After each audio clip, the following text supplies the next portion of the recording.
Hi, I'm Mike Lohanian, Client Technology Specialist at Dell, and this is my review of the Precision 5470. It is the world's smallest, thinnest, and most powerful 14-inch workstation. You're absolutely going to love this product. But before we start, I'm going to put up some minute marks here. You don't have to watch me drone on forever about the 5470. You can jump ahead and view different topics, right? I'll put some agenda topics here and you can jump through. So I'll let you pause, take a look at that, and then we'll kick into my review.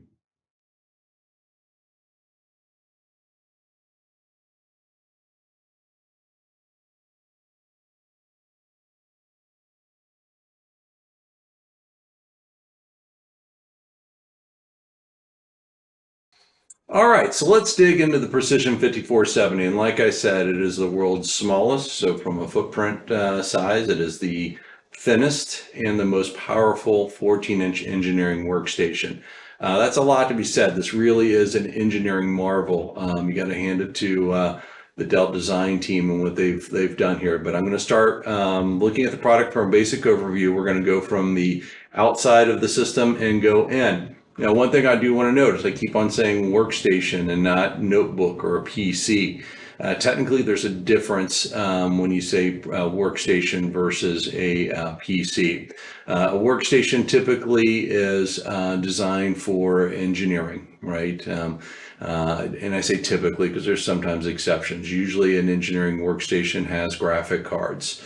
They typically have faster processors. Another characteristic is the ISV certification. So if you're an engineer and using Autodesk, or maybe you're a graphic artist and you're doing something like Adobe Creative Cloud, those applications are certified on this product, and they have special drivers and they're tuned to those applications, and that's what they mean by ISV certification. So a workstation is different. Another characteristic is it's typically designed with advanced cooling over a traditional PC.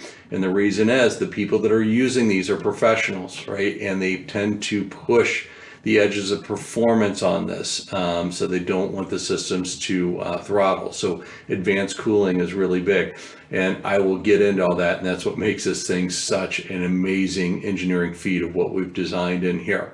And if you say, well, hey, Mike, I'm starting out and maybe I'm not a graphic artist and engineer, maybe this isn't the right notebook for me or workstation for me. And I've got to say with, COVID hitting, and people working from home and doing collaboration, using cameras, doing Teams and Zoom.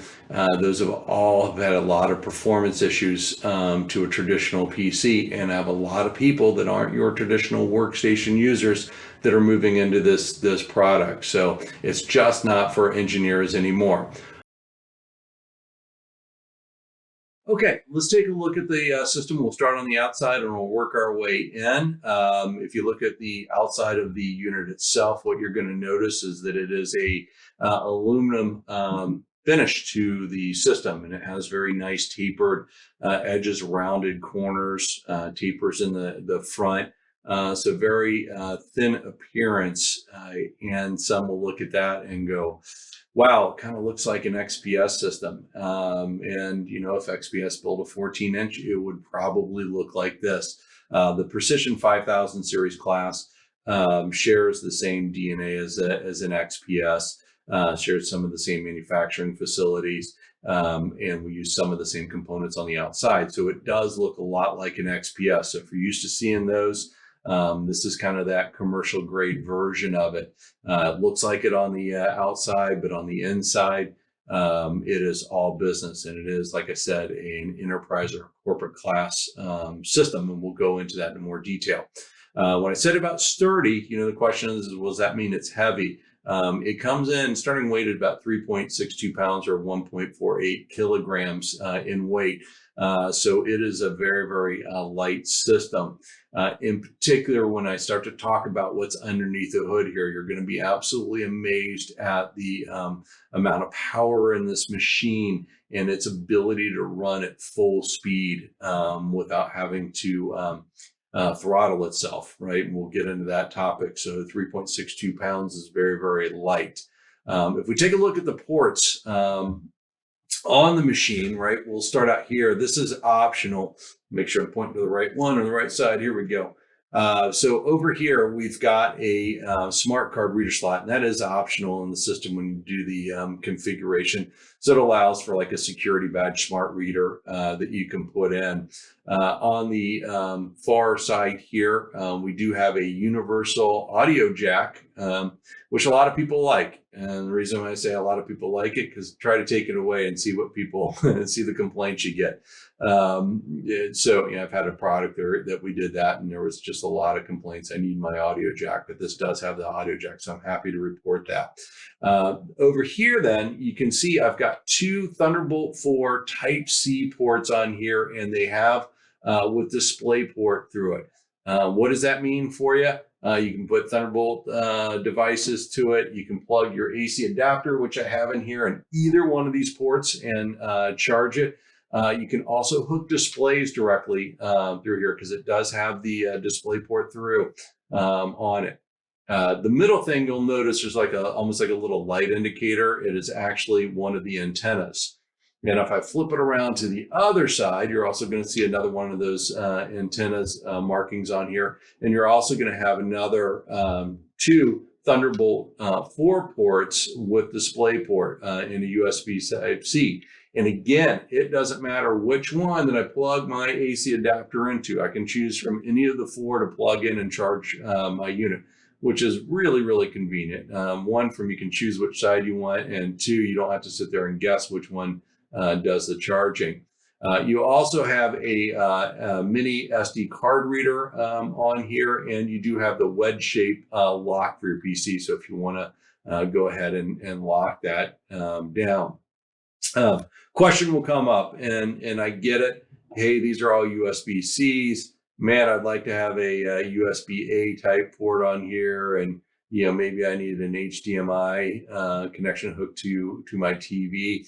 Luckily, when you buy this, it comes in the box, right? We got a little dongle here that connects to your USB-C port, gives you a USB-A and an HDMI port. And what you'll find, I do use this on occasion. I personally use the 5470 as my work machine. Having just USB-C really hasn't been that much of a bother for me, because when I'm at my desk, I got hooked to a docking station. All my ports are on there, and on occasion on the road, I'll use this. But it does come and it folds up, and it's really, really small. So if you need that traditional port or hooking into a TV, it does come with it. If we open up the hood here and start looking at the system itself, another trait that you're going to see from the XPS world, right, is the palm rest. And I know this is hard to see, so I'll do a close up to it. But this has a really beautiful carbon fiber weave to it. It's a really nice looking, very sturdy weave to it. It also has some practicality as well, as that carbon fiber actually helps disperse the heat from your palm rest when you're working on it, because we've got a lot of power underneath this hood, and I'll get into cooling here in a little bit. So it looks nice and actually has some function to it. You also are going to see the touchpad. It's a very generous, wide design, and the touchpad is very smooth. Does both pointing and gesture controls alike on here. It is a clickable pad, so the left and right here is your left and right mouse click on the device. Now, one of the things, like when I first got this unit in, and got it over here, and you can kind of see it, and I'll show it close up here. There's a sticker on it, and I swear to you, I looked at that sticker for half an hour trying to figure out, what does that sticker mean? I don't recognize that symbol. And finally, I swallowed my pride and looked it up, and it was like, oh, it's a symbol for NFC. So it's like a badge reader, right? So it's a wireless reader. So if you have a NFC type card, you can just simply tap it to the touchpad. That's where that receiver is located. So from the keyboard, right, being in the 5000 series class, this is a kind of a premium design, and this keyboard is outstanding. It has a really good travel feel to it. It is, it's got a nice resistance and a click to it. It is also backlit on the keyboard, so it does light up. particularly in those low light areas. So wonderful keyboard, a wonderful feel to it, great touchpad, great palm rest on the system. Now, if we take a look at the display, this is a 14-inch, and sorry about the lights here. I'll explain those here in a little bit. It is it's using facial recognition to look for me, and we'll talk about it. But this is something, and I'll kind of more point to this, see those blinking lights. This is a 14-inch four-sided infinity edge display. And this is something, when I point it out, you will not be able to unsee it. And I apologize, because you're going to look at other notebooks and you go, gosh, look how big that bezel is on it. Infinity edge means it's a very thin bezel all the way around, right? And sometimes when you look at notebooks, you don't realize it, and you look at how much of the space the bezel is actually taking on the display. So this is infinity edge, goes all the way to the bottom here. Not even a spot to even put a Dell logo anymore. It's so thin. And the body to screen ratio. So how much screen do I have to the overall body of the unit is 91%. So 91% of the visible screen space is the same size of that body. And we do that because this is a 16 by 10 aspect ratio display. If you're unfamiliar with it, most traditional displays are 16 by 9. And when you say 16 by 10, that means you're raising the display a little higher. So rather than going out wider, you go up a little higher. For those in the medical industry, if you're a doctor or a nurse or in the medical, if you're using Epic and things like that, they love 16 by 10 aspect ratio displays because they write those, Epic and Cerna in that format, and everything fits in the page nicely. But it is a 16 by 10. And because of that, right, we're able to really squeeze a 14-inch display in a traditional 13-inch chassis notebook. So if you got a traditional, kind of wide bezel 13-inch notebook, this is about the same size as that, but in a 14-inch display. Now, the display comes in two flavors. There is a full high definition plus, which is 2560 by 1600. And that's kind of how you know it's a 16 by 10, because if it was regular full high definition, it'd be 2650 by 1440. So the 1660 is the extra pixels going up. Also, we have, and what I recommend, which I have here, is a QHD plus, which is 2560 by 1600. The other benefit in the QHD plus, it is touch. Not only is it touch to my finger, right? Use my little sausage fingers here to touch it. It also is pin support, active pin. So right here, I've got the new Premier pen from Dell, and I'll go into this in a little bit. But I can actually do notations with this and physically write. And that's really what the difference between an active and a passive touch. Passive touch is I can just use my fingers. Active touch means I can use my pen. In this case, I can use my fingers or a pen. So if you're doing things like whiteboarding applications, or you need to sign a document, you can use the pen on this. The display itself, from a brightness, is 500 nits.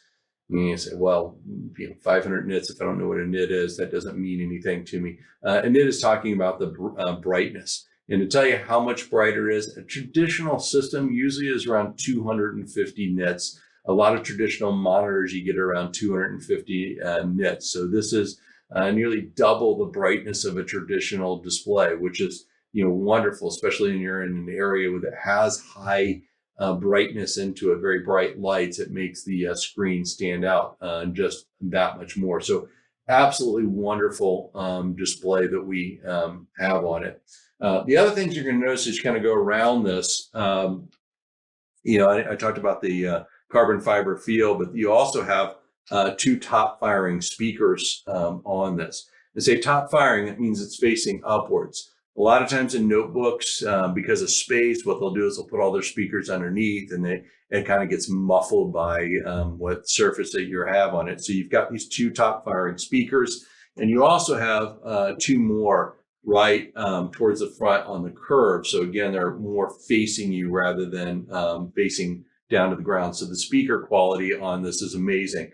You also have two, and you can see the little dots at the top of the screen. Those are the two microphones. You get dual array microphones on it.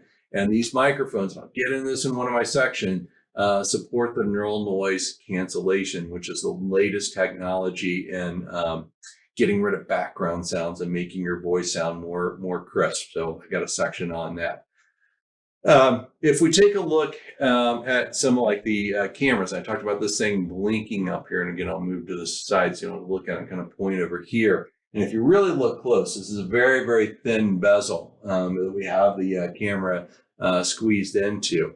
And on the one side here, the one little round circle is what we call an ambient light sensor.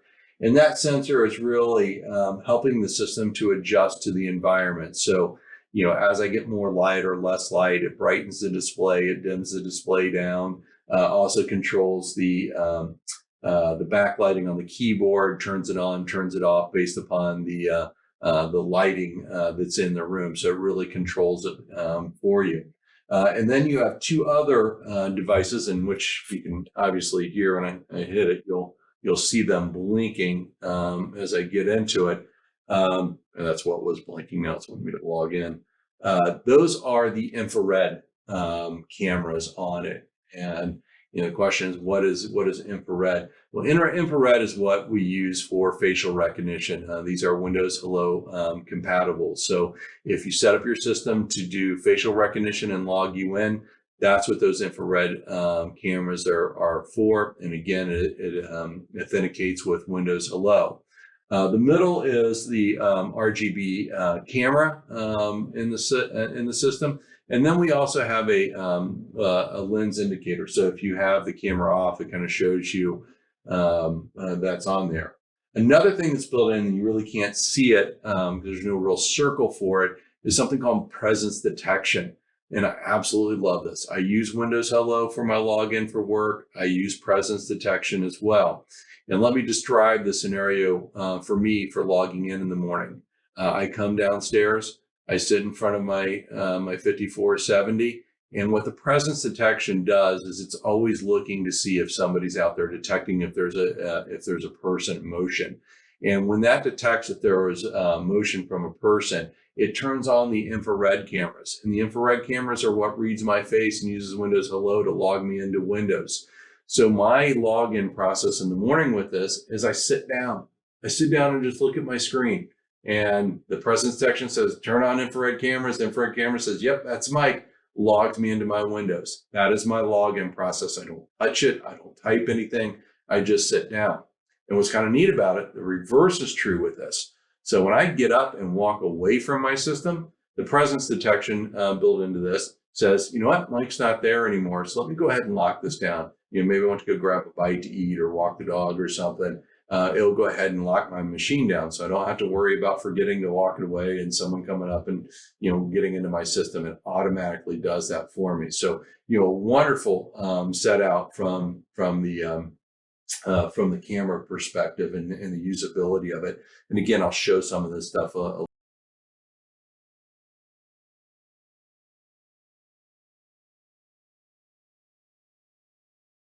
that was my login process. And if you notice, before I came into the screen, as I started to walk up, the presence detection recognized I was there, and you saw the little infrared dots looking for me. When I sat down, it saw me, right? Said, hey, this is Mike, and logged me in and let me right into the system. I walk away after a few minutes, it'll actually lock itself back down. So that is probably one of the best login experiences you can get. And for your security people, one of the greatest things, you walk away and it locks itself back down. So great for security, great for you. So win all the way around. And that is the facial recognition login with proximity sensor presence detection. All right, now let's take a look underneath the hood here. And this is really where a lot of the magic is, because I showed you how great and thin and light and how pretty this is. But don't underestimate this thing. It is a beast underneath the hood. First, let's talk about the processor we have in here. We have a 12th gen Intel processor, codenamed Alder Lake. jump to the section where I talk about CPUs on here, because the 12th gen processor is a major change from Intel and is a performance, absolute incredible performance, even compared to the 11th gen from last year. It's outstanding. But what's unique about this Alder Lake or 12th gen processor is, you either have a 12 core or a 14 core model, depending on which one you choose, anything from i5 to i9, but we're using the H class processors in this. Again, go to the section on CPUs. When we talk about the class of processors, typically in most notebooks, people will use a U-class processor, which is an ultra low wattage processor. That is typically what you do. And the reason why, because you want this balance of performance and battery life on it. On these systems, we use what we call an H class, which is the high end, which is a 45 watt power in the system itself. There's also a P class processor, which is in the middle, but this is really the fastest of the class of Intel 12th gen processors. So this is meant for performance. If we talk about the graphics, right, and this is another area that it's really exceeds in. You can get it with just the integrated Intel Iris Xe graphics in the machine, but you can also go with an NVIDIA RTX A1000 with 4 gigs of DDR6 memory in it. So really a powerful card. And when I say powerful, I said, well, Mike, there's more powerful. Yeah, there absolutely is. But having this with an RTX card really opens up the capabilities of the machine, especially in a world of multimedia today. That RTX is really important, so you can go with NVIDIA. And I'll show you some tricks. And I talk about engineering workstations aren't just for engineers anymore. The power of GPU computing on things like Teams and Zoom is, again, one of the things that are drawing people into engineering class notebooks. They want that GPU for their computing. From a memory perspective, this system will support up to 64 gigs. It is DDR5 at 5200 megahertz on here, and it is dual channel on the system. Typically, I usually recommend going with 32, and if you want to splurge, go 64, but it also depends on the application that you use. From a hard drive perspective, it does have one of the M.2 2280 slots in here, and it is a PCI Gen 4, which is incredible performance, especially over the Gen 3, and you can support up to 4 terabyte drive in this machine. The wireless in this is 802.11ax, which is marketed now as Wi-Fi 6E. There is a difference between Wi-Fi 6 and Wi-Fi 6E. The E gives you the 6 gigahertz spectrum that the U.S. federal government opened up a few years ago. So not only you get the 2.4, the 5, you also get the 6 gigahertz spectrum that you can compute off of. It also has Bluetooth, so Bluetooth 5.2. So again, if you don't want to use the jack there for your earphones, you can use the Bluetooth on that. From a battery perspective, well, we do have a fairly large battery in it. It is a 72 watt hour lithium ion polymer battery. And I talked about that H class processor versus a U class, and most people use U class in notebooks, one for, because they got to worry about the battery life on it. So the question is like, well, hey, Mike, you just said you're using a lot of power in this thing and in graphics cards. What are you seeing from a battery performance? And it varies, right? It is one of the hardest questions to answer because it really depends on how you're using it. So I'll give you a range, right? Internally at Dell, the reports that I saw in all our testing was, around 13 hours of battery life, which is absolutely amazing considering how much power you have in here. Read a report from PC Magazine, did a review of this, and their test, they ended up having 14 hours and 47 minutes of time, but I don't think it was a really harsh test or really close to real world. I did see some other reviews, which are probably a little more in line. They did some harder core tests on it, and they got it about 8.5 hours of battery life. So again, a long battery life, especially considering how much power you have underneath the hood of this machine. All right, so that was underneath it. Now I want to go to some other topics. I want to talk about the positioning. So you've got the Precision 54/7, which is 14-inch. What are the others out there? And what are these other 3000 class Precisions and 7000 series class? How do I know this is the right one for me in the Precision class? So let's talk about that next. Okay, so I've got them all lined up here. So what is the positioning of the Precision class? So here is the 5470 that we've been reviewing, but it has a big brother as well. So if you want to go up to a 15-inch, there's a 5570, and as well as a 17-inch, which is a 5770. So there's three versions, 14, 15, and 17, but that kind of, let me explain kind of the decoder ring on how we classifying. So we say 5470. So that first number here, and I'll kind of show it in the demographics. So that first number represents the platform. So in Precisions, there's a 3000 class, a 5000 class, and a 7000 class.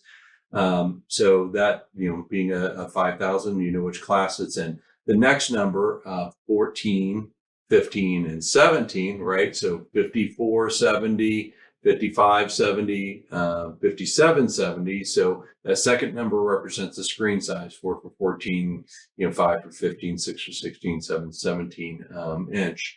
The next number in there is the generation. So when I say 5470, that 7 represents, and I wish this matched the year, represents the year 2022, or in this case, the 12th gen Alder Lake system. So last year, we didn't have a 14-inch, we had a 15 and 17, so we had the 5560 and 5760. So next year when we go on, more than likely the 5470 will go to the 5480. So you know how that generation goes. The last number, the 0 on it, it's kind of a wild card. Just kind of note if it's a 1 instead of a 0, there's probably something different about the processor than the traditional processor that's in the unit. So just check with your Dell rep on if you see something like, not that one exists, at 5471, there's something different about the processor in it. But that's the naming convention for it and how we use the numbers, and that works across the board in the Precision line. So talking about the Precisions, right, there are really 3 classifications.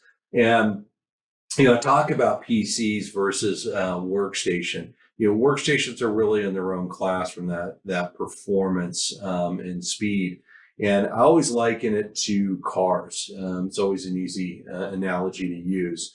Our Latitude is our commercial PC notebooks or laptops.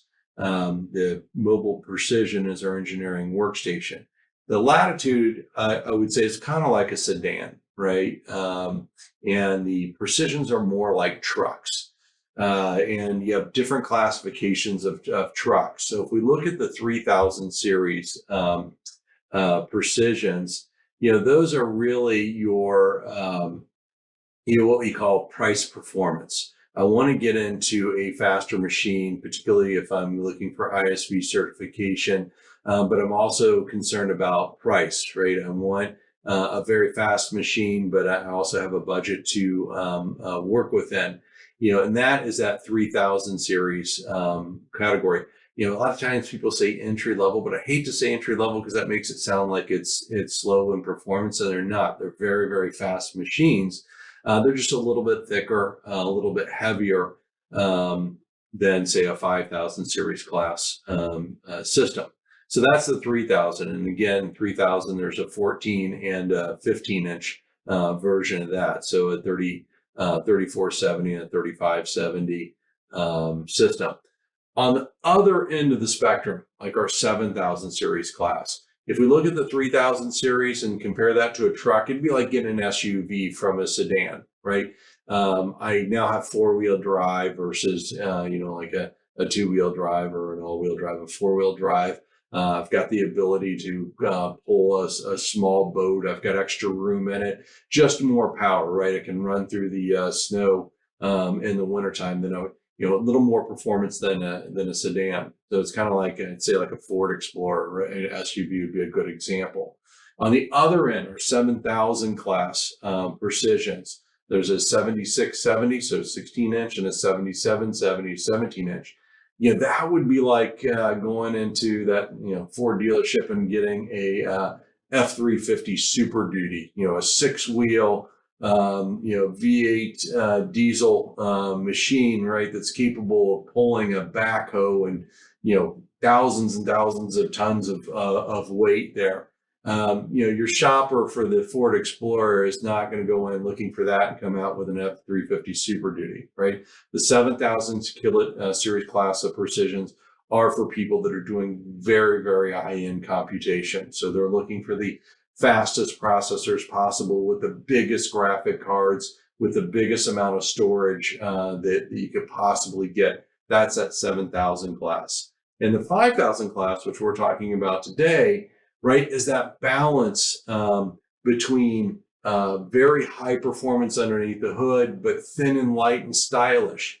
And the best description I have, and if you know anything about like pickup trucks, it'd be something like a Sierra Denali 1500. I mean, those are, from a pickup truck perspective, they're very stylish, a lot of chrome on and nice sleek lines, leather on the inside, but man, underneath the hood, it's a nice big V8 system that can push or pull a lot of weight behind it. That's what I kind of put that 5000 series class at. Very stylish on the outside, thin and light, but yet can pull a lot of weight, a lot of power underneath the hood.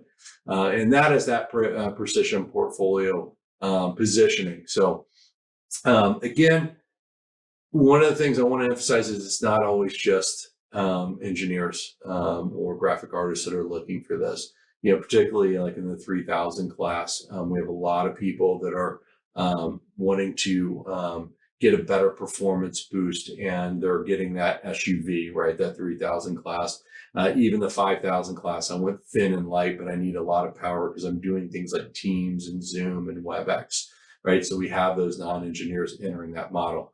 Don't have a lot of non-engineers going in that 7000 class because it really is the F350 Super Duty of notebooks. So hopefully that helps. From there, let's go on to the next, which let's talk about the 12th gen Alder Lake processors. These are absolutely outstanding new processors, great new development from Intel. Intel 12th gen, codename Alder Lake processors. These are outstanding, right? A lot of people, you like to look at it and say, well, aren't just 12th gens a little bit faster than 11th gen? They kind of just followed up the stack. And the answer is absolutely not. These are a complete engineering design change from Intel. They are a lot faster than the 11th gen predecessor on there. And the reason is they looked at the processor and they are treating it different, or they're looking at the applications and treating them different. In the past, when you talk about speed of a processor, you would say, well, how many cores do I have and what's the gigahertz on there? Still irrelevant, but what they've done now is taken a look at the core structure and said, you know what?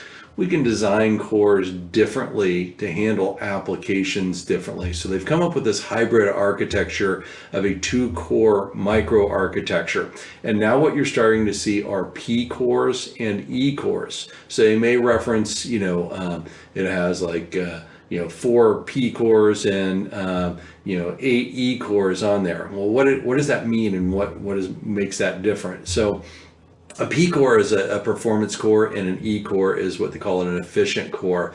And it's how it handles data. A P core is really meant for speed. It's for applications that want to run at the full gigahertz potential of the system. The E core is more on the efficiency side. It maybe has to do with more about timing and when things are executed than it necessarily is about speed. And the best analogy I have is if you think about highway systems, and you think of a highway as a P core or an E core. And folks that have ever drove outside of Charlotte, North Carolina, they've got a great example, and a lot of cities have this. They have what they call their express lanes as you go through town, and then they have their local highway lanes. That express lane is a lot like a P core on an Intel processor. And what that means is, say maybe and I use this Charlotte because I come back from going to the coast. I drive through Charlotte, and you think about me, I'm just trying to get home, right? I'm not stopping in Charlotte. I'm just trying to get through there as fast as possible. So I go into the express lane, which in case of being an Intel processor would be like the P core. I'm trying to get through as fast as I can. I'm not stopping. It's all about speed. And when I get in that express lane, the speed limit's faster and the traffic is less, right? So I move through the city faster. But what if I lived in Charlotte, right? What if that was my home and I had certain tasks I need to do? Maybe I need to stop at the mall and pick the kids up at 3 o'clock. I have to get to the pharmacy before they close. I've got to get to the dry cleaner before their last pickup hour is there. So it isn't necessarily about the speed, it's more about the timing that I'm doing things. So, it doesn't help me to show up at the mall 3 hours early than I need to pick up the kids, nor does it help me to pick up, drop the dry cleaning off after their hours are closed, or the pharmacy, right? So you kind of get that feeling that it is more about, hey, making sure I'm on time than necessarily being there quicker. And that's really kind of that difference between a P core and an E core. So what happens is the processor itself has another layer on top of it called an Intel thread director. And that thread director acts like an air traffic controller, right? It looks at the application, talks to the Windows operating system or Linux, and looks at the applications and makes that determination of whether you're going to go into a performance core or an efficiency core. And a lot of times the efficiency core are background agents that are running, our virus scans, things are doing inventory, things that are annoying and really slow down our machine. A lot of those are put on the efficiency cores. And the thread director does that, but it also is more intelligent than that. It can take a look at the applications and make a determination that maybe I've got something in an efficiency core right now that could use a little boost in speed for the time period and bring it over to a performance core. Or vice versa, I've got an application that needs a lot of performance, but maybe as an end user, I've put it in the background because I'm bringing up another application. So the thread director says, well, you're not front of face of this application right now, so let me move those over to the efficiency core and focus those performance cores on the application that's front of face. This is what gives this machine so much speed, right? These processors, that is really balancing where these applications go. And the performance of these have just been outstanding. I know our internal performance is anywhere from 24 and in some cases almost 90% performance increase over 11th gen. But again, it depends on the application. Also depends on the operating system. If you want that thread director to be able to have that intelligence of moving things back and forth, it really is more of a Windows 11 statement than it is a Windows 10. Windows 10 thread director will work, but acts more like a traffic cop than a air traffic controller. It says you go here, and this is where you live. Versus under Windows 11, it's more that air traffic controller. Let me move you around to what is most efficient. So there's a plug for upgrading to Windows 11. But that architecture is wonderful. So, and you're starting to look at the 12th gen processors, you're going to see that difference, right? You'll talk about total core count, but then you'll see 2 by 8 or 6 by 8. So how many performance cores versus efficient cores that are out there. But the other thing that has changed, and I talked about this earlier, most notebooks, PC notebooks, use a U-class processor, so a lower wattage processor. And again, they do that to give it very long battery life with good performance. So you'll use anywhere between a 9 and 15 watt processor. So that's that U series, and most of the Latitudes are U series. Intel also has an H-class processor, which is a higher wattage processor. And that's what we're using in the Precision 5470. And that's going to give you better performance, anywhere from 35 to 45 watt H-class processors. Intel, and that used to be what it was under 11th gen, right? There was, you could get a U class, you get an H class, you want better performance.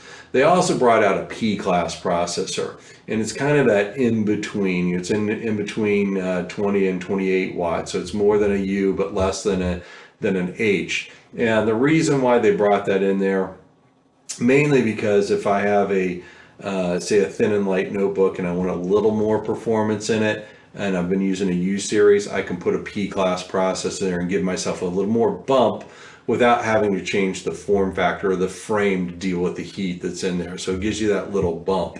And you'll see that even the Precision, like, Precision, you can start out with like a 3000 class, you can start out with a P series and jump to an H class processor in it. So, the H class is what's in there. It's a high performance. So you got that U, P, and H. Now, technically, there is another processor out there. There's a HX, which is anywhere from 45 to 65 watt processors. Those are in those 7000 class Precision systems. Best analogy I have, let's go back to the car thing or truck thing. A U series processor would be like a 4-cylinder engine. A P series would be like jumping up to a V6 engine. In H class, you're jumping up to a V8 engine, right? You're really jumping up there in performance. And then you look at that HX, and more like a V8 turbo engine, right? Really an incredibly powerful machine. But what's nice about this, we're talking about thin and light in the 5470, and I've got that H-class V8 engine in it, right? I'm not messing around with the 4-cylinder in a traditional notebook. I've jumped up to that V8. So that is the Intel 12th Gen Alder Lake processor. Hope you found that informative.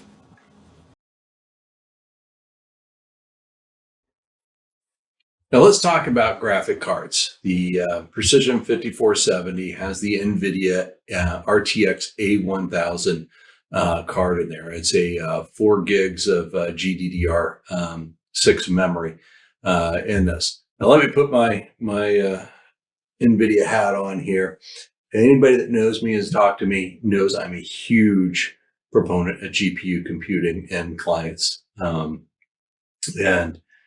it's like, hey, Mike, you just got done telling me about how great this 12th gen Alder Lake processors are from Intel. Why are you now advocating GPU computing? Because they're different, right? How a CPU handles instruction sets is different than how a GPU handles it. And, the world is recognizing that. If you think about the players out there when it comes to GPUs or graphic cards, you have NVIDIA, which is arguably the best graphic cards in the world, some of the most advanced, most powerful. You've got AMD out there that really is kind of the best bang for your buck. If you've got an X amount of dollars to spend, you probably get a little bit more of a graphics card than with your dollar through AMD. But now you even have Intel entering the market, right? They're having the ArcNet cards that are coming out, and and that's kind of my proof to it, right? That the performance increase in CPUs is wonderful. The things that GPUs can do are different and specialized, and can really bring the performance of your system upward, right? And Intel sees that. That's why they're getting into this market as well. And really, the best way to describe it is kind of the difference between FedEx and the pizza delivery guy, right? If you think about a CPU, it is a very general processing capability. It's really great at handling complex instruction sets that change all the time and that aren't repetitive. So it's a really good general purpose. So, if I were to ship you a pallet of Precision 5470s, more than likely I'm going to call UPS or FedEx to get them to you, right? Because they can pick them up locally for me in one truck. They can put them on an airplane and fly them, big semi trucks to deliver them to you. But I wouldn't call FedEx to deliver my pizza. Could FedEx deliver my pizza? Sure they could, but it would be really inefficient for them to do it, right? I call the pizza delivery guy to come deliver my pizza, right? Because delivering the pizza, it's doing the same thing over and over again to a limited location, but it does it very efficiently and very fast. And that's, in a sense, what a graphic card does. It's really good at certain instruction sets and delivering them. And that's why I'm a big fan of it. You can really boost the performance of your machine exponentially by leveraging your GPU. So back to the 5470, right? Like I said, it uses the NVIDIA RTX A1000 card in there, which is wonderful. It is RTX, so it does support ray tracing. If I am an ISV shopper, right, I'm an engineer or marketing developer, right? So things like Autodesk, Solid Edge, Blender, Adobe Creative Cloud, Cinema 4D, excellent for the NVIDIA A1000 card. Right? If you got other applications, just call your Dell rep. They'll match you up with the right application for the right GPU on there. But if we step outside of engineering and look at general computing, so just your general users, and we think about what has changed in the environment, particularly what was accelerated with COVID and having to work from home and collaboration. Right? Think about the stress that we're putting on our PCs that we didn't before. It used to be having a camera on a notebook was nice to have, rarely used. Now we use them all the time, right? So camera technology and speakers are important. We're now doing Teams and Zoom and WebEx. We're having multiple displays. We're running our webcams and our microphones. We're doing videos. There's now AI components to noise cancellation that I'll talk about. But really what's happened is we're dragging our systems, right? We're putting so much more stress on them than we were just 2 years ago. And I always like to point, there was an internal report, some testing we did at Dell, and I wouldn't call this scientific. It's just some tests we run to do some experiments. But what we found is, as we went to Microsoft Teams at Dell, we started noticing that the performance of our user systems were starting to drop. So we started kind of doing some testing to see what was going on. And what we found is that Microsoft Teams was on average using about 35% of the CPU at all times. And it was having spikes at 100%. Right. So it was really consuming that CPU process. And this is where, especially in the beginning of COVID and people implementing Teams and doing collaboration, for the first time, help desk started getting calls about end users complaining that they're running out of resources, right? They're getting these resource errors that they weren't before. So a couple of our engineers started to play around and said, what can we do to boost that performance? And they looked at our users that had GPUs in them, so graphic cards in it. And what they did is they took Microsoft Teams and they said, I'm going to assign Microsoft Teams to run on the GPU rather than the CPU, or really take the performance capabilities of the GPU to help run it. And what we found with that is that our CPU utilization on average was only 8% when running Teams and never spiked above 24%. So you can see what happened, right? We really took that dependency off the processor, which sped up our team's performance, sped up the overall system performance, because now that CPU, the Intel CPU, could take advantage of all the other instructions that was doing out there. So just overall generally sped up the machine, right? I look at my 5470 that I'm running, right? I've got Teams assigned to the GPU. I've got Zoom assigned to it. Even Chrome I've put on there, and it's absolutely amazing how much faster Chrome is running for me. not necessarily load, but once it's loaded, it flies. And even some of the reports that I'm running in there, I even put Excel on there. I don't know how much it helps Excel, but you get a lot of pivot tables in Excel anymore, and that tends to bring a system down. So I've put Excel on there.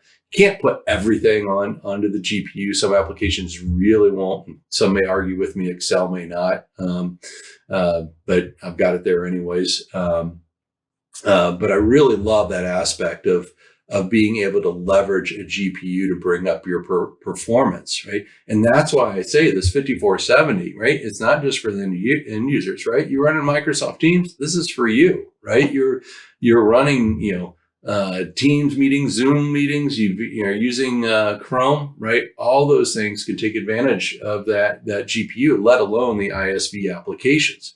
The other side of it is the stuff we're hooking to a PC, right? You think about the displays that we're putting, right? We're doing 2, sometimes 3 displays.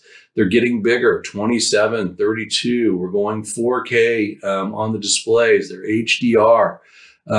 All those things require video memory. And if I've got just an integrated graphics card, I am consuming that space on my system. As I'm adding those monitors, right, I'm saying, hey, I've got a GPU now here, and those monitors are going to be run through there. I get it often, right? I do a lot of the YouTube videos on our displays, and I'll get people come to me all the time. They say, hey, I've got these two 4K displays, and they're working. I'm getting the resolution out of them, but only one of them is running at 60 hertz, and the other's only running at 30 hertz. What am I doing wrong? And it's like, you're not doing anything wrong. It's just your integrated graphics can't handle that, right? It can't handle that much refresh and that much resolution and size. And that's where the GPUs come in. So a lot of things, right? Even the cameras, right? I talked about having my video cameras connected to it, even my microphones. With NVIDIA RTX cards, that gives you the ability to use NVIDIA Broadcast, which is a wonderful program, right? It puts my camera and my microphones and can control the kind of AI-driven voice cancellation, called neural noise cancellation. All runs that under the GPU, and it's great, right? It runs much faster. Auto centering runs faster. It's clearer. Clears up my image, even if I have bad lighting. So broadcast is absolutely wonderful. But again, leveraging that GPU. So, like I said, if you've got things like Autodesk and Solid Edge and Cinema 4D, right, the NVIDIA RTX A1000 is a no-brainer, but you as an individual user that may not use those applications, it's still for you. I tell all my friends that buy new PCs, get a GPU in it, right? You'll thank me in the long run. So that's my rundown on the NVIDIA A1000 here on the 5470. Okay, cooling, right?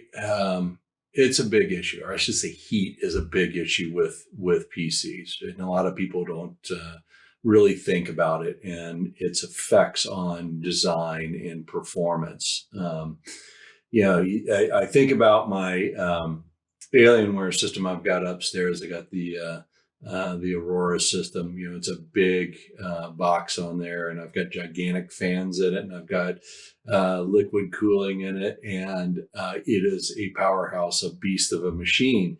But I do that through having big fans and liquid cooling, and that's how I cool the system, be able to run that performance. Well, I've got the same issue in a notebook that I would as my big Alienware system upstairs, my battle station, right? But now I'm squeezing things into smaller, and how do I address it, right? Well, if I've got a notebook, I can put big fans in them, right? I can put big heat sinks. It's going to make a much bigger system, right? It's going to kill the battery life because I got to deal with all those. More likely it's going to be really, really loud too as I try to push that out. So I've got a big, bulky, loud, and short battery life system, right? And you say, well, I don't want that. I want my system to be thin, right? Well, okay. we can make it thin, but to accomplish that, I'm going to have to sacrifice somewhere. And usually what people do is saying, all right, I'll put in these beefy processors and everything else. And you know what? I'll throttle it. I'll let you run that fast for a few minutes, but it's going to get too hot. So I'm going to have to throttle down the system to allow it to cool properly so it doesn't overheat. And that's always been the dilemma. And that's what makes this thing so special. It's thin and light and small. And we have the cooling technology to allow you to run this thing at full speed and minimize the amount of throttling that you have, right? And this is why we're able to put a beefy graphic card in here and being able to put the H-class processor. So let me explain what we've done here, because it really is an engineering marvel that we've done. And first of all, I want to come to the fans, because the fans are one of the key points to the system. We use something called dual opposite outlet fans, or DOO fans, and we actually have two of them in here. And what we've done, and again, we've got a patent on this, is that we've been able to invent these fans that allow you to suck air in one direction and be able to blow it out in two different directions. So in a sense, you're able to create two different cooling zones. Doesn't sound spectacular, but it's a big deal. Fans typically blow in one direction and out the other. So now I'm able to create, with a single fan, two different areas that I am cooling. In the case of the 5470, I've got dual opposite outlet fans. So I've got, in a sense, 4 cooling zones that I'm cooling out there. But it's just not just saying, hey, I can create 2 different directions out of that single fan. It also increases the airflow. So you don't think about it. I mean, if you almost thought about air as like water, and you were pouring water into a pipe, you're going to get resistance, right? As that water kind of splashes around.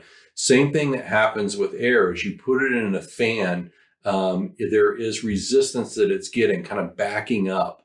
And when we do that, 2 different zones of being able to pull it out, it actually reduces that kind of friction inside the fan that the air is creating. And it allows us to do nearly 100% more airflow than a traditional fan. So we're able to cool different locations, right, with a single intake, and we're able to put more air through that than a traditional fan, right? So now we've got 4 of those running. That is an immense amount of air that we're pushing through, rapidly cooling that system.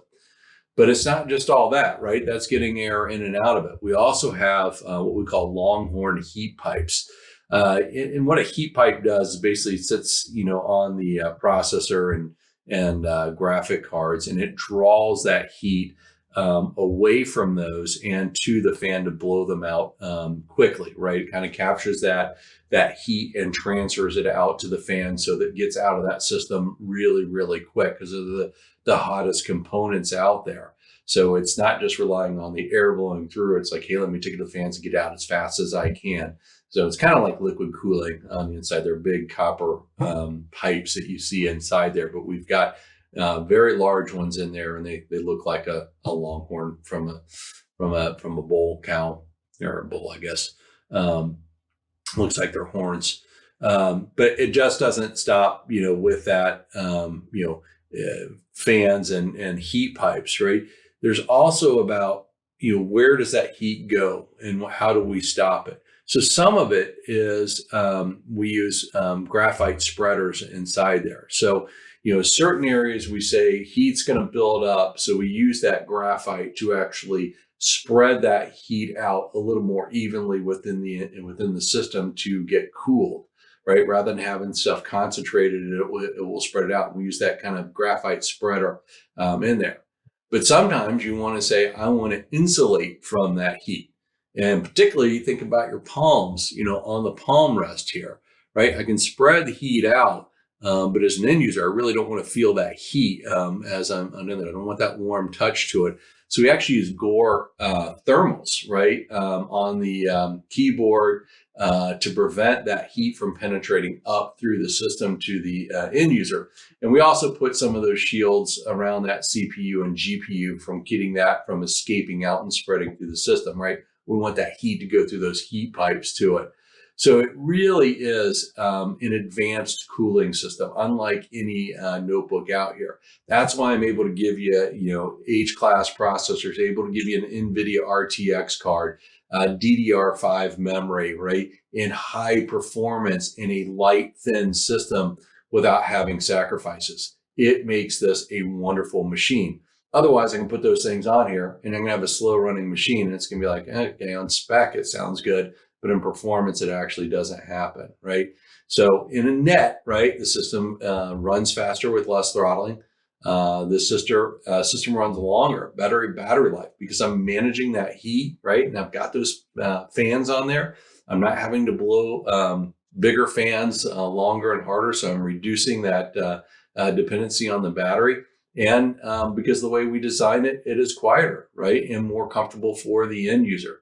So many benefits about the way we design this notebook to deal with that common issue of heat.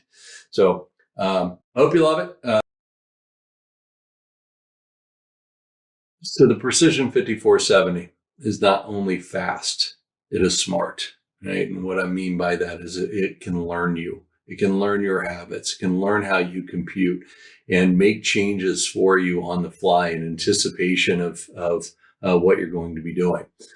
We have something on there that we call Dell Optimizer, right? It's in fact, it's on the 5470. It's on all our Precisions, also on the Latitude notebooks.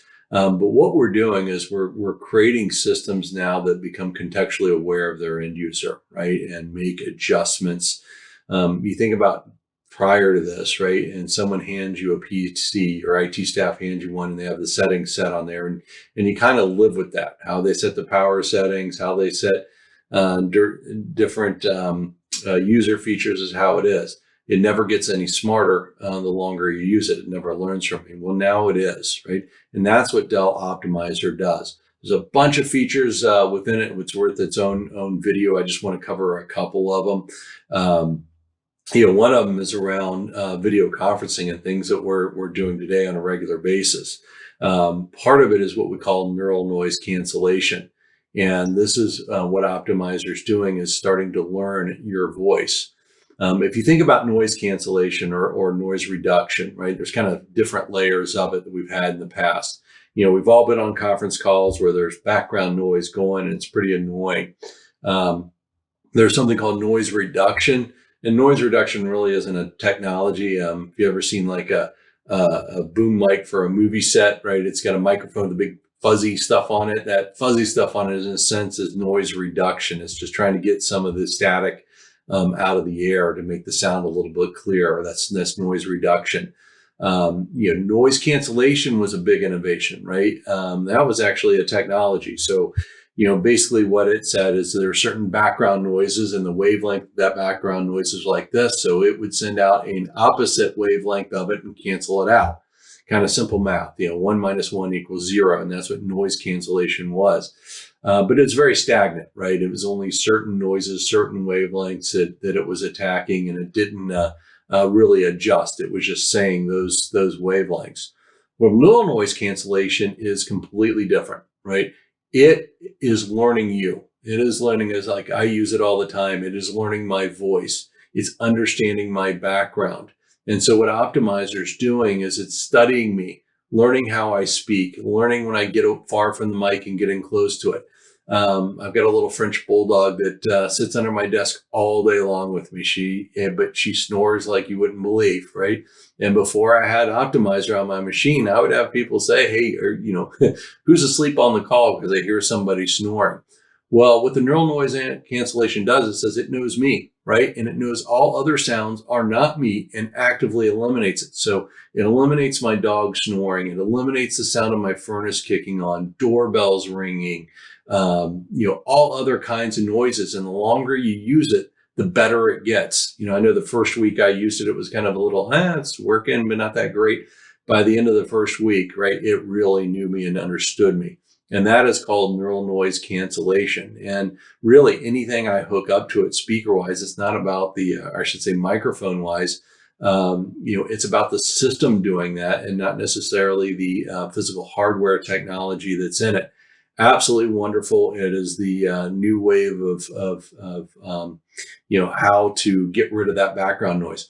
And it's funny because it not only gets rid of background noise on from me, right? If I'm on a conference call and say someone else, we've all had this, someone's not on mute and they're in the background, they end up doing their dishes, walk away, and you hear them clanging and climbing.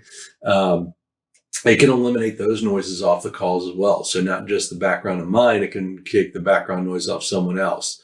I did find a little flaw within it. It was kind of interesting. I was playing doing a bunch of reports, and I was doing watching some YouTube concerts. And I was like, wow, it sounds really funny. And then all of a sudden I realized that it was taking out the crowd screaming, right, in the background.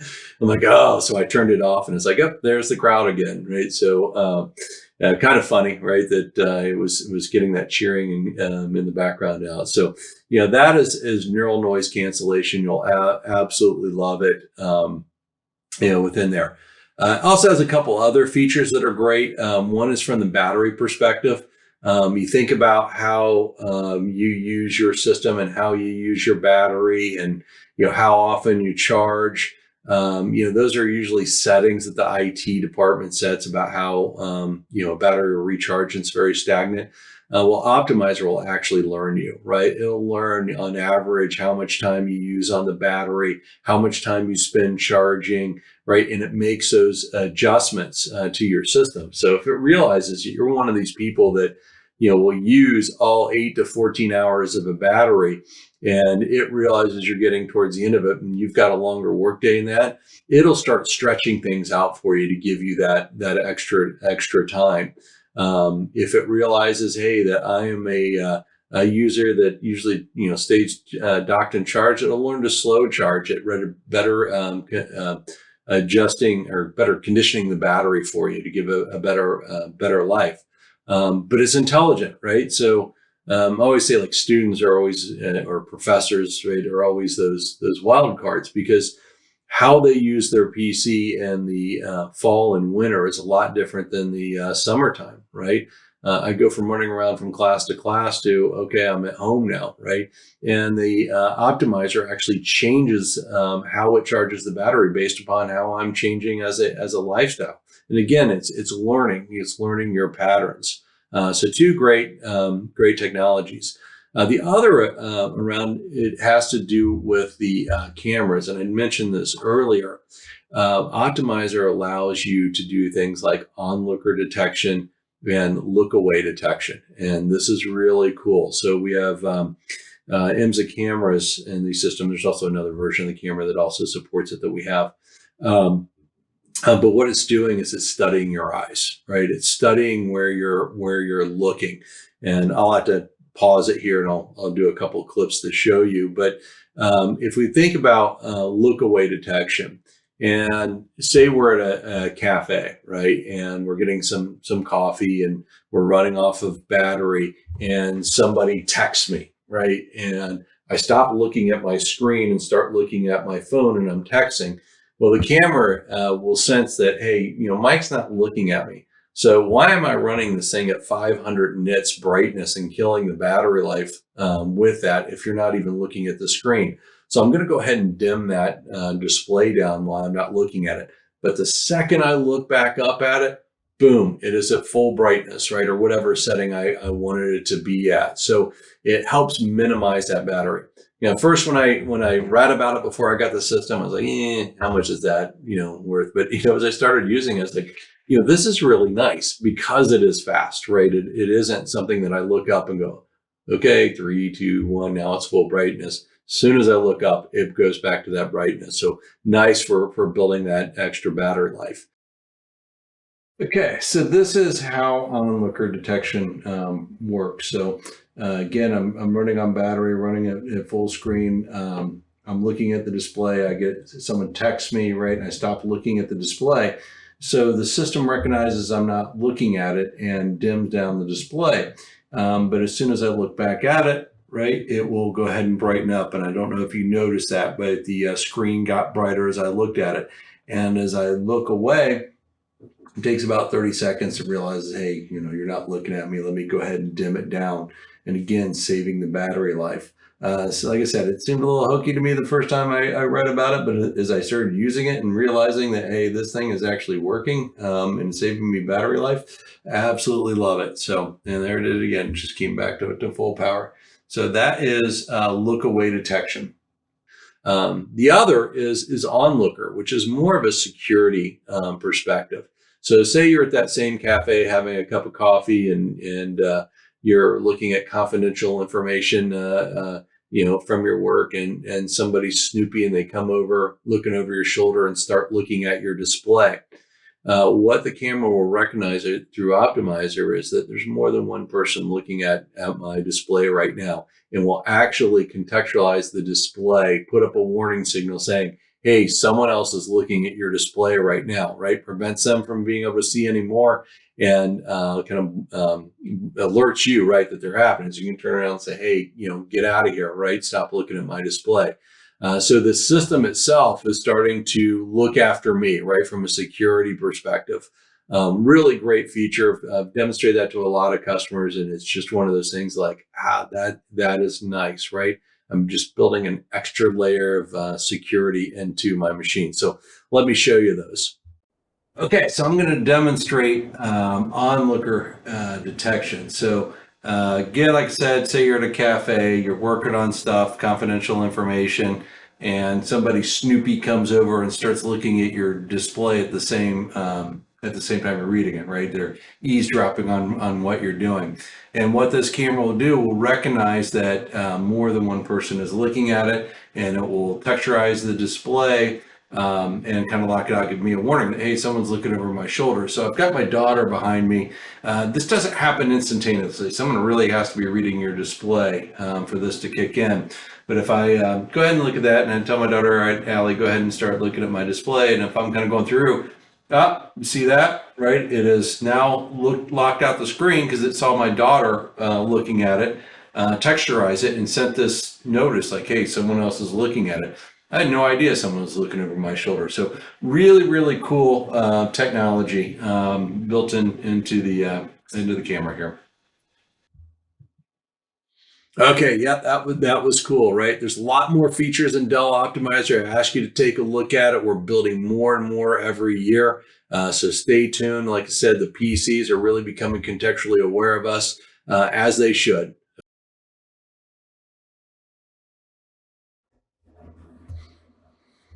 Like with any good meal, right, you want to make sure that you pair it with the right wine. You want to make sure when you get the 5470 that you're pairing it with the right accessories to it. So here's a couple of a few of my favorite accessories to go along with it.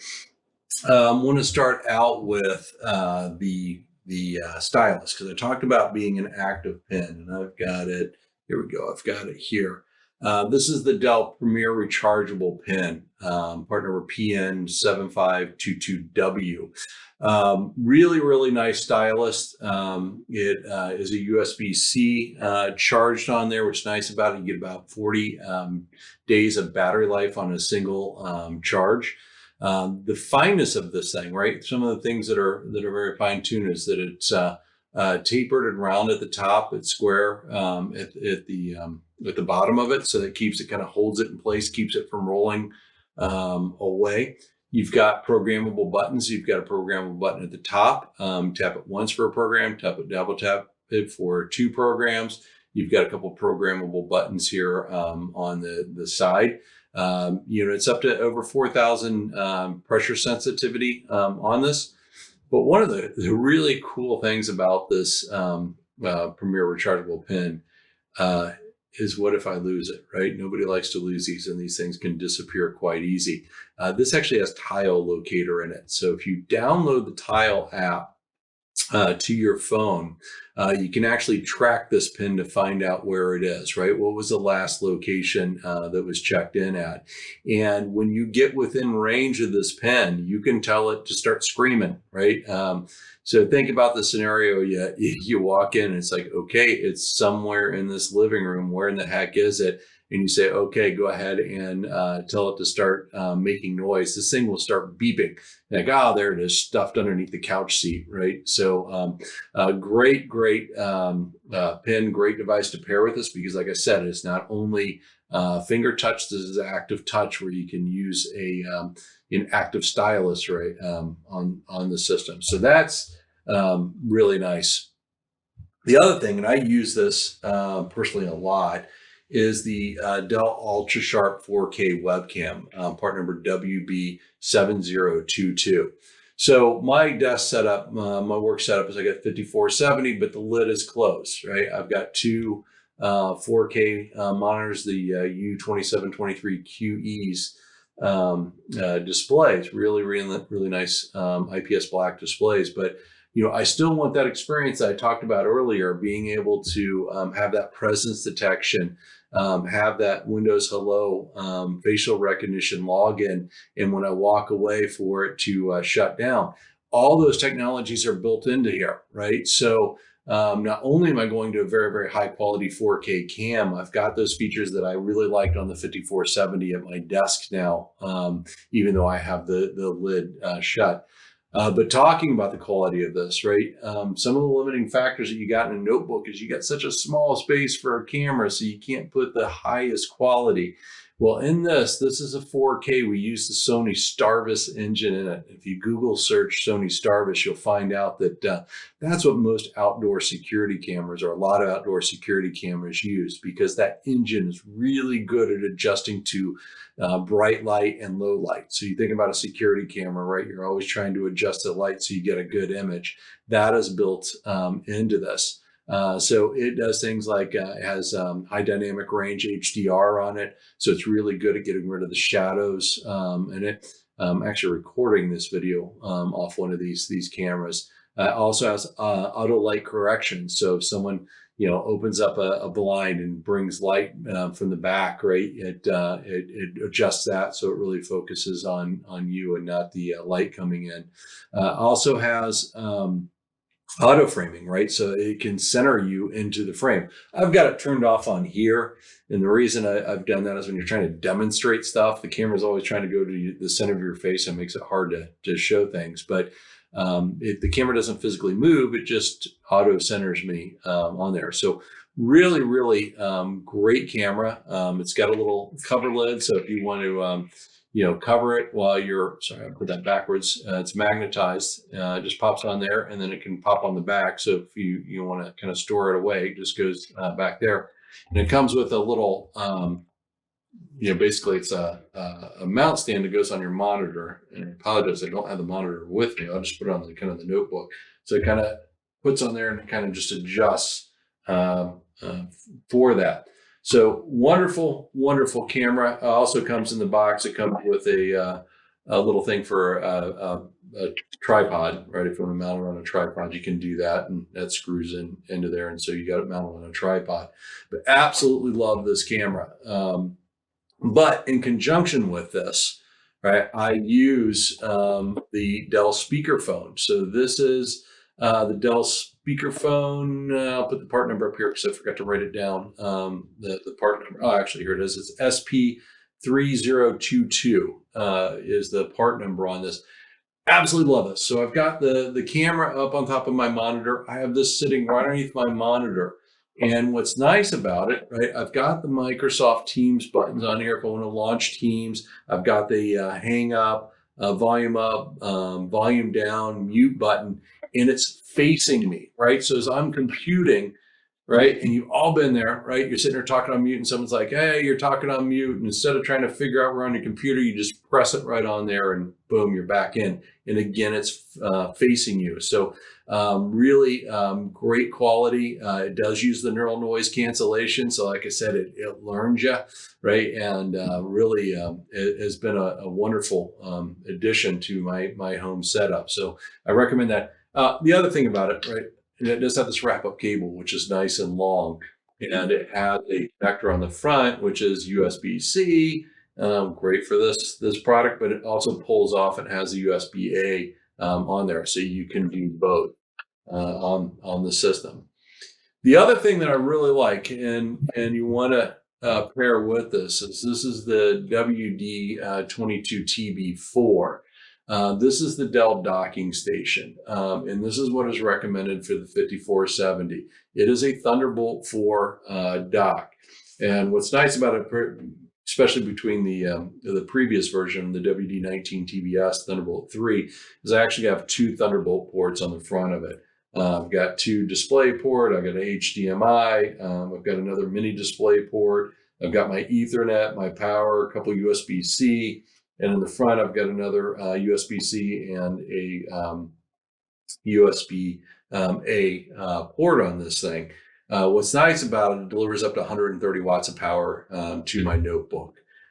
From a support perspective, we're talking about monitors. I'm using the 5470. I can do an 8K monitor off this. I can do a 5K. I can do four 4K displays at 90 hertz, 60 hertz of those displays. So I have a lot of capability within it, but the big thing is it's cable management, right? I've got this plugged into everything, my two monitors at my desk, my two monitors. I've got it plugged in my mouse and keyboard, my speaker phone, my camera, and I just have this single cable that I'm plugging into my notebook, which is charging and connecting everything. So it makes it real easy for me just to plug in and start my morning. So the WD22TB4 Thunderbolt 4 dock, highly recommended accessory. And finally, for getting back on the road, we just reintroduced a new device called the MS700, what we call twist and go mouse. Actually, it's pretty cool. So you think about packing stuff up in your carrying case or your backpack to go on the road. You know, this thing is super thin, and what happens is you twist it, right, and now it becomes an ergonomic mouse, and it's got a nice little scroll there. And as a pairing feature, we call Dell Pair, that allows you connected to Bluetooth with level 4 encryption security on it. And it's also shortwave, right? So it pairs when you get close to it, and it doesn't discover other devices out there. It knows this is my device because of the proximity of it. Haven't tested it out yet. I'm going to start testing it out this week, but I really love that design. And you can have up to 3 devices for this. So if I've got the 5470, maybe a desktop at home, maybe a Chromebook or something else, I can actually pair up to 3 devices with this. So I can share this with multiple systems. So that was a short overview of some of the pairing that I would do with the 5470. Certainly isn't it, right? There's a ton of accessories we have out there and a lot of things I would recommend, but hopefully you found this useful. Well, I hope you enjoyed my video. Sorry it was so long, but you can tell I'm really, really excited about this 5470. I'm thrilled that I've got it as my work system. Couldn't be happier. Hope you enjoy getting yours. If you have any questions, put them in the comment section here. Try to get to them as fast as I can. Again, this is Michael Ohanian, Client Technology Specialist from Dell.